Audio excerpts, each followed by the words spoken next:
Bonjour, nous allons voir dans ce tutoriel comment optimiser les performances de son PC, c'est-à-dire lui faire gagner un petit peu de vitesse. Donc on parle aussi un petit peu de nettoyage, mais bien entendu ça n'a rien à voir avec les virus. Alors, qu'est-ce qu'on peut faire pour optimiser son PC? Alors déjà, le choix de l'antivirus, comme on l'a vu dans un précédent tutoriel, vous avez des antivirus qui sont plus gourmands que d'autres.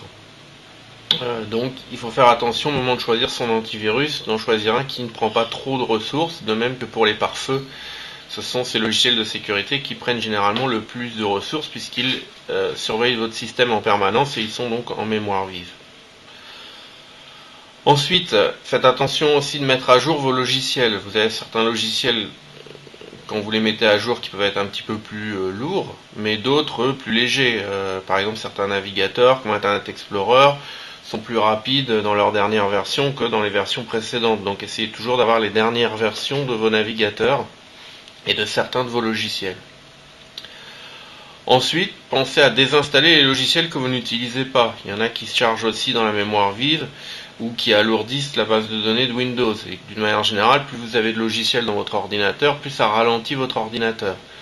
Donc ça, on l'a vu dans un précédent tutoriel aussi, comment désinstaller un logiciel en allant dans Démarrer, panneau de configuration, désinstaller un programme.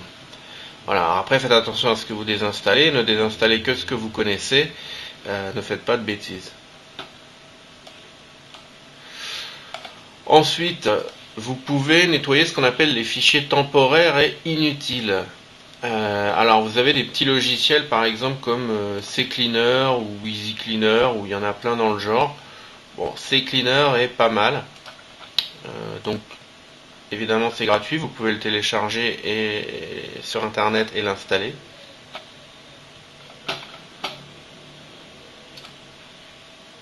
Ensuite, donc vous le lancez.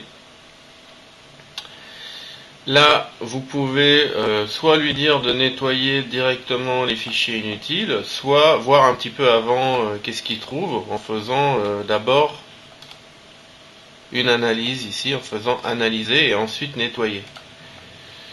Donc, en fait, c'est quoi les fichiers temporaires? Ça peut être par exemple les cookies ou l'historique de votre navigateur. Certains logiciels aussi créent des fichiers temporaires par rapport à vos documents de travail. Donc, vous inquiétez pas, vous pouvez les supprimer, il n'y a pas de danger. Si besoin, le logiciel les recréera. En fait, le logiciel ne supprime pas vos documents, ni les fichiers du système. Il sait reconnaître des fichiers temporaires de par leur extension. Si c'est TMP, etc., il reconnaît que c'est bien un fichier temporaire, il ne se trompe pas. Que c'est bien un fichier inutile, il ne se trompe pas.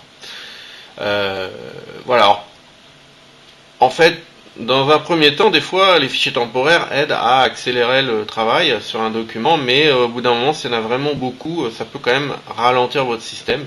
Donc vous pouvez quand même, des fois, en les supprimant, une fois tous les mois ou une fois toutes les semaines, si vraiment vous utilisez beaucoup votre ordi, regagner un peu en vitesse, voilà, et libérer des mégaoctets, voire des fois, j'ai vu des PC où c'était pas fait souvent, on libérait jusqu'à 1 gigaoctet de fichiers temporaires, ça peut arriver. Tenez par exemple là sur mon ordinateur, vous voyez, j'ai 5 gigas de fichiers temporaires, comme quoi. Voilà, donc allons-y, je vais les supprimer, je fais nettoyer, ok, tac. Alors par défaut, il coche aussi ce qui n'est pas très dangereux. Après, vous pourriez nettoyer un peu plus en force. Euh, Par exemple, en allant dans les paramètres avancés de Windows ou des applications. Mais attention là à ce que vous faites.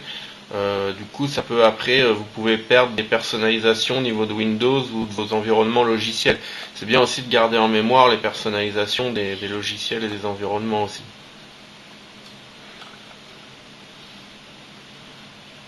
Attention aussi de ne pas cocher les mots de passe si vous voulez que vos navigateurs gardent en mémoire vos mots de passe pour que vous vous connectiez directement. Il faut que les mots de passe soient décochés. Donc là c'est pour Internet Explorer, mais aussi à côté dans l'application, c'est pareil. Voilà, donc là on va le laisser terminer. J'ai quand même 5 gigas à supprimer de fichiers temporaires, vous voyez, donc c'est quand même assez volumineux là sur mon ordi, comme quoi il y avait longtemps que je l'avais pas fait. Bon, ça dépend aussi des types de logiciels que vous utilisez. Il y en a qui génèrent plus de fichiers temporaires que d'autres, évidemment. Voilà, là c'est terminé, donc j'ai libéré 5 gigaoctets de fichiers temporaires. Donc voilà, vous voyez dans l'application, à côté, vous retrouvez aussi pour Firefox par exemple. Donc voilà, vous pouvez aussi donc faire attention pour tout ce qui est mot de passe, Firefox, Google Chrome, etc. si vous ne voulez pas les supprimer. Après, si vous voulez les supprimer, vous pouvez aussi les cocher, bien entendu, et là il supprime tout ce qui a été mémorisé dans vos navigateurs. Bon, ça on peut le faire à partir du navigateur même, hein, mais on peut le faire aussi là à partir de CCleaner. Voilà, donc ça peut vous faire gagner un petit peu en vitesse. Ensuite, vous avez des logiciels qui se chargent en mémoire vive au démarrage. S'il y en a beaucoup, ça veut ralentir aussi votre PC. Alors des fois, ça peut être inutile de les charger au démarrage. Il suffit que vous les lanciez quand vous en avez besoin, c'est tout. Ça met un petit peu plus de temps à se lancer, mais c'est tout. Alors ça, vous pouvez le contrôler alors un peu à partir de Windows, mais aussi à partir de CCleaner. Par exemple, vous avez ici un menu outils.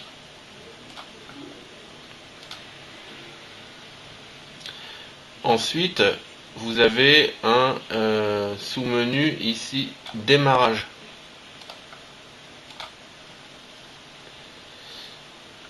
Et là, vous retrouvez, alors bon, c'est un peu technique, hein, les clés de registre qui font que Windows va lancer ces programmes-là au démarrage.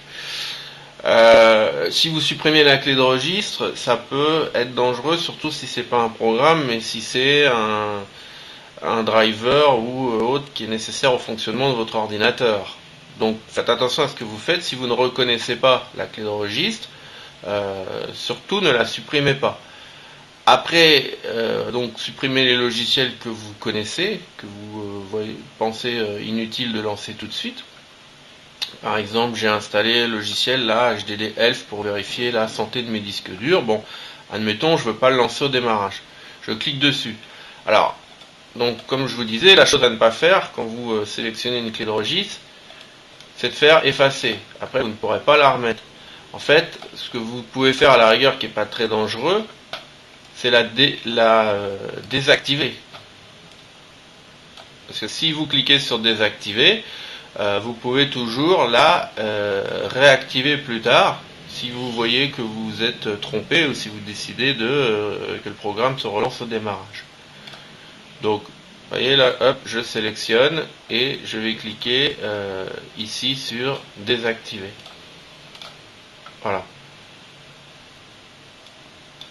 Donc voilà, vous pouvez comme ça enlever certains programmes qui ne se lanceront plus au démarrage. Alors vous ne supprimez pas le programme, hein, il est toujours installé, vous pouvez toujours le lancer en cliquant sur le raccourci sur le bureau ou dans démarrer tous les programmes. C'est juste qu'il ne se charge pas en mémoire vive au démarrage. Et ça peut gagner du temps, donc comme ça votre PC peut démarrer plus vite, vous êtes plus vite opérationnel. Et vous chargez moins la mémoire vive, donc ça vous libère plus de mémoire vive pour la suite. Voilà, donc vous voyez, si je voulais le réactiver, alors si je fermais CCleaner, je pourrais à n'importe quel moment, si je le voulais, relancer CCleaner, retourner dans démarrage, resélectionner ma clé de par exemple HDD Elf, et puis refaire cette fois activer. Là, je ne vais pas le faire, mais vous voyez, si vous désactivez une clé par erreur, vous pouvez toujours la réactiver. Par contre, ne faites pas effacer. Si vous n'y connaissez pas, du moins. Voilà, quoi d'autre sur CCleaner. Dans options, vous pouvez dans avancée, vous pouvez décocher, effacer uniquement les fichiers temporaires datant de plus de 24 heures si vous voulez nettoyer vraiment tout complètement. Dans paramètres, vous pouvez lui dire de nettoyer l'ordinateur au démarrage. Bon là c'est peut-être inutile, hein, ça va vous faire perdre du temps au démarrage, mais on pourrait le faire automatiquement. Donc là je ne vais pas cocher cette option. Enfin, dernière option qui ralentit pas forcément votre ordinateur mais qui peut créer des conflits, c'est quand vous avez des choses qui sont mal désinstallées, on peut dire, il reste des clés de registre qui traînent. Donc vous pouvez alléger comme ça la base de registre de Windows en nettoyant les clés de registre qui n'ont plus de lien vers des fichiers qui sont du coup qui ne servent plus, qui sont inutiles. C'est un peu des liens morts quelque part. Donc ça, pour ça, vous pouvez aller dans Registre pour nettoyer ça. Vous allez dans Registre ici. Ensuite, vous cliquez en bas sur Chercher les erreurs. Là, vous attendez, il va détecter toutes les clés de registre qui servent plus à rien. Voilà, je crois que mon PC avait besoin aussi d'un petit nettoyage là. Alors, il a presque terminé. C'est bon. Donc, ensuite, vous allez faire ici en bas corriger les erreurs, sélectionner. Et là, il vous propose d'enregistrer. Alors, vous allez le faire parce que s'il y a un problème, c'est bien de pouvoir restaurer les clés, c'est-à-dire de pouvoir revenir en arrière si on a fait une bêtise. Donc, du coup, on va dire oui. Après, vous l'enregistrez où vous voulez. Hein. Moi, je vais enregistrer par exemple ça dans Documents. Alors, vous voyez qu'il donne un nom au fichier hein, qui commence par CC comme CCleaner et qui finit par .reg comme registre, clé de registre. Et là, vous faites enregistrer. Ensuite, vous pouvez supprimer les clés de registre. Donc, moi, je fais donc corriger toutes les erreurs.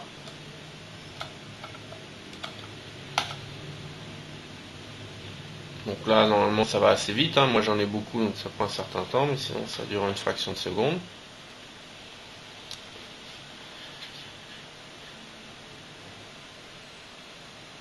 Et en fait, il va falloir faire ça plusieurs fois.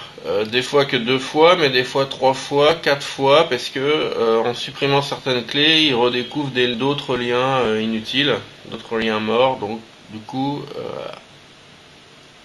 il va falloir s'y reprendre à plusieurs fois. Après, la manipulation est toujours la même, vous allez voir.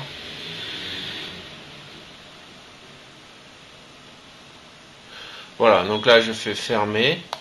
Et je recommence. Donc, je refais chercher les erreurs.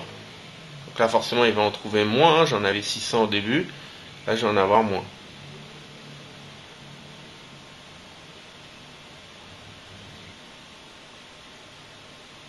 Voilà, donc là, il a terminé. Donc, je refais corriger les erreurs. J'enregistre à nouveau cette recherche. Oui. Toujours dans Documents, hop, enregistrer, il va créer un autre fichier de sauvegarde. Voilà, là il n'en a trouvé plus que 20, il y en avait 600, maintenant il y en a 20. Je fais corriger toutes les erreurs. Voilà, là c'est terminé, je fais fermer, je recommence encore une fois, chercher les erreurs. Alors des fois il y en a qui n'arrivent pas à supprimer, hein. Bon dans ce cas-là au bout de 3-4 fois vous pouvez abandonner, c'est pas la peine de s'acharner. Mais déjà le plus gros sera nettoyé au niveau de la base de registre. Voilà, donc là il a terminé à nouveau, hop, corriger, sauvegarder oui, dans Documents enregistrer, et vous voyez il n'y en a plus que 10 maintenant, donc je refais corriger, fermer, et là je vais le refaire une dernière fois. Et voilà, aucune erreur trouvée. Donc là c'est bon, je peux du coup quitter CCleaner. Donc, on a vu un peu l'essentiel pour gagner en puissance au niveau de son PC. Donc, le choix des logiciels, il y en a qui sont plus gourmands que d'autres. Désinstaller tous les logiciels que vous n'utilisez pas ou que vous n'utilisez plus, ou très peu souvent même je dirais, comme ça vous les réinstallez quand vous avez besoin, mais vous allégez votre PC au maximum. Ne gardez que les logiciels que vous utilisez. Nettoyer les fichiers temporaires de temps en temps. Enlever ce qui est inutile au démarrage.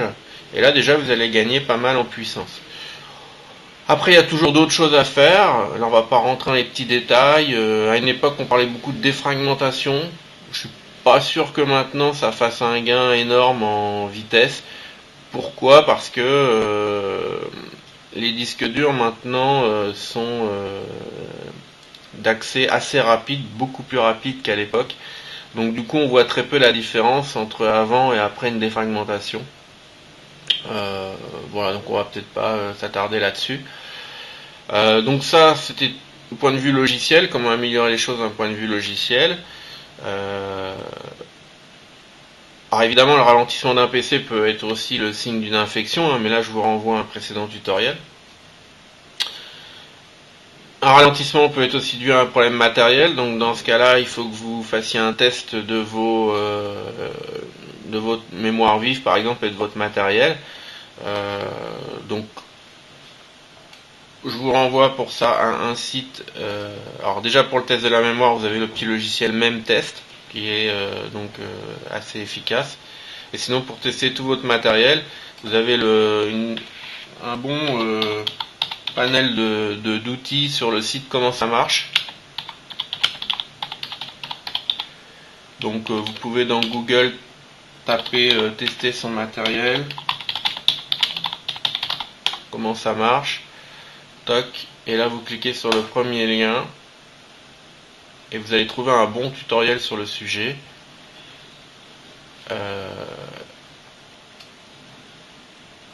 Voyez, tester sa mémoire vive, tester ses disques durs, tester son processeur, sa carte mère, etc.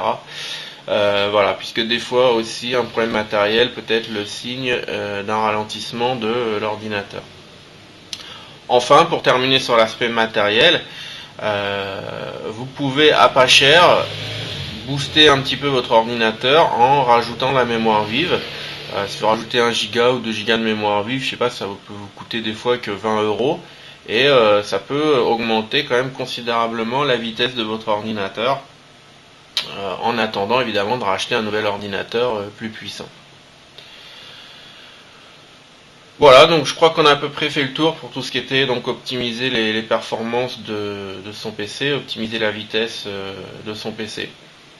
Je vous dis à bientôt pour un prochain tutoriel.